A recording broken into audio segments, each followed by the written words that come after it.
നമുക്ക് പൊതുവേ ഒരു തെറ്റിദ്ധാരണയുണ്ട്.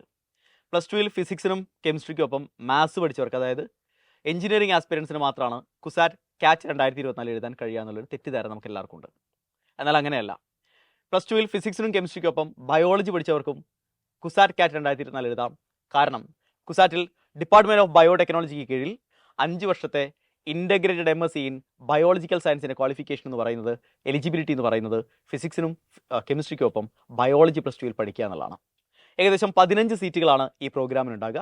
ആൾറെഡി കുസാറ്റ് കാറ്റ് 2024 ആപ്ലിക്കേഷൻ വിൻഡോ ഓപ്പൺ ആണ്. കുസാറ്റിൻ്റെ ഒഫീഷ്യൽ വെബ്സൈറ്റിൽ കയറി നിങ്ങൾക്ക് അപ്ലൈ ചെയ്യാം. അപ്ലൈ ചെയ്യുന്ന സമയത്ത് ഏറ്റവും ആദ്യം നമ്മൾ രജിസ്റ്റർ ചെയ്യേണ്ടി വരും. രജിസ്ട്രേഷന് ശേഷം നിങ്ങളുടെ പേഴ്സണൽ ഡീറ്റെയിൽസും റിസർവേഷൻ ഡീറ്റെയിൽസും നമ്മൾ കൊടുക്കേണ്ടി വരും. ദെൻ ഫോട്ടോയും സിഗ്നേച്ചറും അപ്ലോഡ് ചെയ്യണം. ദെൻ ഏത് പ്രോഗ്രാമിനാണ് നിങ്ങൾ അപ്ലൈ ചെയ്യുന്നത് എന്ന് സെലക്ട് ചെയ്യണം. അതിനുശേഷം നിങ്ങൾ ആപ്ലിക്കേഷന് ഷോർട്ട് പ്രിവ്യൂ ഉണ്ടാകും. Then payment and finally centre selection. ഈ സ്റ്റേജുകളിലൂടെയാണ് നമ്മൾ കുസാറ്റ് കാറ്റ് 2024 വേണ്ടി അപ്ലൈ ചെയ്യേണ്ടത്. അപ്ലൈ ചെയ്യുന്ന സമയത്ത് എപ്പോഴും ഓർത്ത് വെക്കുക, നമ്മൾ അപ്ലൈ ചെയ്യുന്നത് CUSAT CAT integrated MSc in biological സയൻസിലാണ് അപ്ലൈ ചെയ്യുന്നത്. കോഡ് എന്ന് പറയുന്നത് 104 ആണ്. ഫിസിക്സും കെമിസ്ട്രിയും ബയോളജിയുമായിരിക്കും ചോദ്യങ്ങൾ ഉണ്ടാവുക. 75 ചോദ്യങ്ങൾ ഫിസിക്സിൽ നിന്ന്, 60 ചോദ്യങ്ങൾ കെമിസ്ട്രിയിൽ നിന്ന്, 90 ചോദ്യങ്ങൾ ബയോളജിയിൽ നിന്ന്.